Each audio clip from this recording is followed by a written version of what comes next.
everybody. It's Mike Newman. It's Monday morning finish line on a rainy Monday morning, the 23rd of October. How's everybody doing? We got through regionals. Thank goodness. On to sectionals. I didn't write anything down, so I'm going to freestyle this for the next 10 minutes or so. So here's what I want to say about regionals. 6 teams get out, and you don't, in the 3A regionals, you don't really eliminate a lot of runners. In the 1A races where you have bigger team amounts at the meets, then yeah, you are going to lose some teams. In 2A, the one significant loss, especially on the boys' side, was number 11 Illinois Math Science Academy.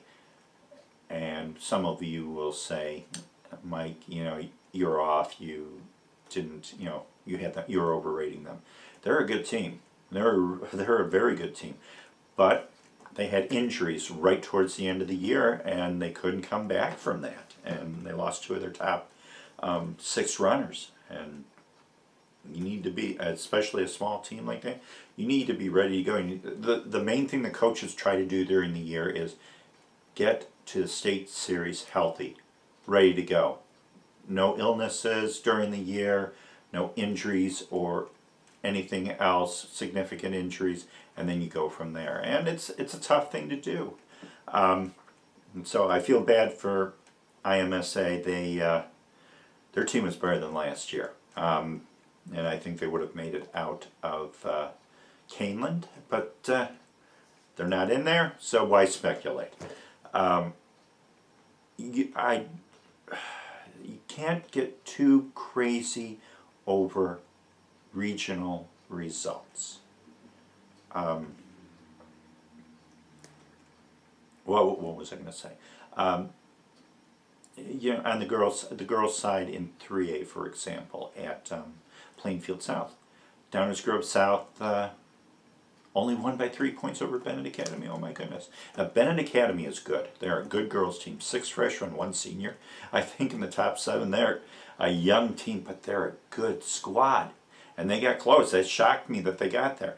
But then I looked at the race results, and then you look back at back results of Downers Grove South, and there's a bigger gap usually from Cahoon to their number 2 runner, Melissa Wiedner. So you think, what kind of tactics were there? We don't know. As somebody in the press, you don't want to go up to somebody and go, well, so how are you going to run the race? What did you have for breakfast this morning? You can't ask those silly things like that because you don't know. There's got to be some privacy in this world where everything doesn't have to be out in public. But in the social age that we are in, it's a must know now situation. Well, so and so didn't run, and so, oh my God, they're going to run worse than last year. Idiots. What can you say? Let's go through some of the highlights. In 1A, Logan Hall running 14:57 at where was it? At Shelbyville. And there's been a lot of good runners that have run on that Shelbyville course. I think Trent Ponder at Tuscola had the course record of 15:04. And Logan Hall ran 14:57. Now, the week before at the Patriot Invite, he beat Wyatt McIntyre by 2 seconds. Wyatt McIntyre, on the other hand, at where was he? At Quincy Notre Dame, ran 15:15 on that course. That's a pretty good time, and he won by over a minute. So those two are going to face off at state. It's going to be a fun race. Any surprises there? There weren't really any super surprises. Harvest Christian Academy looked good in their race on the boys' side. 39:49 in the 1A girls race at St. Thomas More with Tolono Unity and St. Joe Ogden, with Tolono winning, but no Jordan Harmon. Now that's the second week in a row that she hasn't raced. One of those things to watch for in this weekend at Carlinville for that sectional. What else in 1A? Boys side, Elmwood Brimfield looked good. Ethan's look good. So, I mean, you're looking at it this way. In the 2A race, 2A meets, we already talked about IMSA. Belvedere North looked good on the girls' side at the Belvedere Regional. Split was about 63, 65 seconds, something like that. They need to get that down a little bit. But when you have two runners up front like Dirks and Sagona, that's a pretty good thing. One thing to watch, Rockford Boylan made it out of that regional. They were 6th place team, so they advance. But Grace McLaughlin didn't run. She could, if she's healthy now, she's run one race this year because of that foot injury, and that was at Sterling, 17:55. So maybe there's a 2-week span where she's going to go after it, sectionals and state. I hope she runs. You know, I hope she's healthy. You know, that's the main thing. Yeah, and that's another thing too. I've been getting. So don't text me this week. Don't text me next week. Or somebody texted me, I didn't see Danny Kilray running for LT. Is he sick? Is he injured? Is he out for the year? Oh my God. It's regionals. He's on the state roster. He gets to run at sectionals. He gets to run at state. It doesn't mean it's the end of the world. It's regionals. People, come on. Calm down. Pixie dust, calm down. It's not the end of the world. Sectionals. If somebody didn't run at sectionals, then you want to look at it. So what else in 2A? On the boys' side, oh geez, yeah. I'm thinking of these things. Metamora. How about this? Number 1, number 2 in the state. Muhammad Seymour, the defending state champs. And Normal University, 49-49. With Normal U-High having the edge. Now, Muhammad didn't run one of their runners in that race. It was their 5th, 6th runner, which maybe makes a difference when you get to a 6th runner tiebreaker. But those two teams are going to be so close at state. And they run this week at Maxwell Park. That should be fun. What else? Dunlop girls. They didn't run everybody. Campbell Peterson wasn't in there. I know Vervilli was in there. Johnson was in there.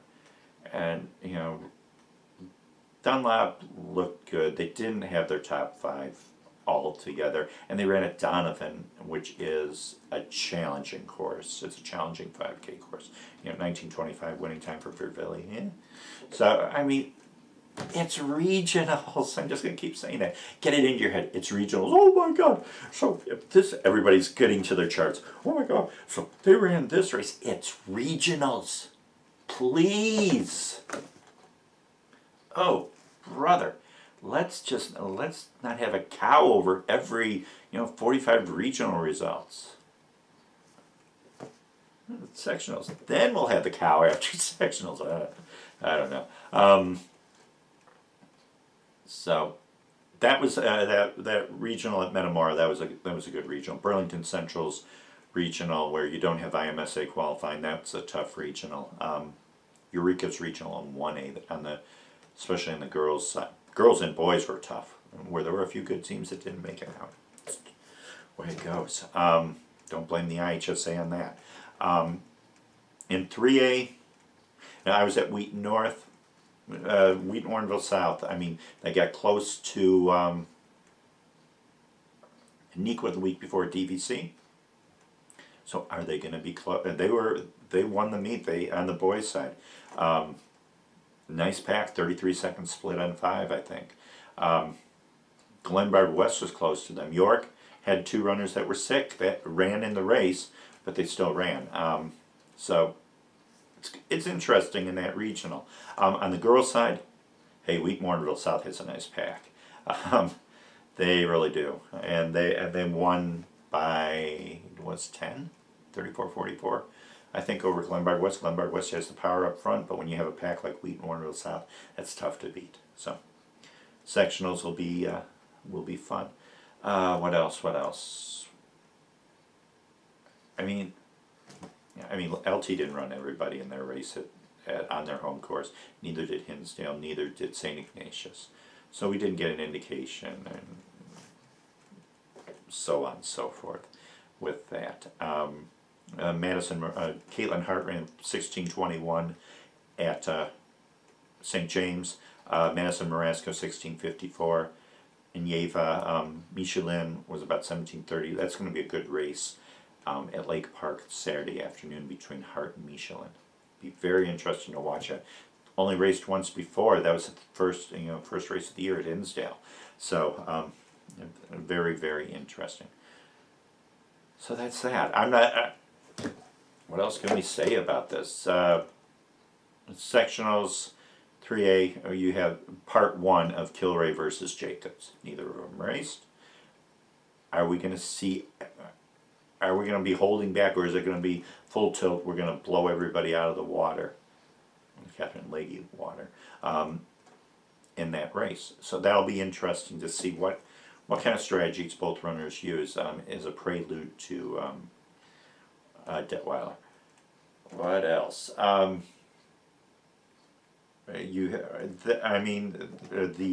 Hinsdale sectional is loaded on the boys' side. There's 7 or 8 teams that deserve to be at the state meet, and only 5 get to go. But that's the way it happens every year.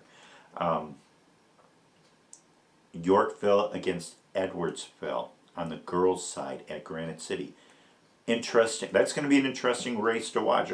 Edwardsville has been powerful this year, but now they run against Yorkville. If Yorkville is healthy, if the conditions are good down at Wilson Park, we'll see. Where else? Hoffman Estates, that should be a good sectional. Wabansie Valley, Naperville North didn't run their top 2 runners. They still smoked the pack at, they smoked the field at, I want to smoke the pack, doesn't sound good.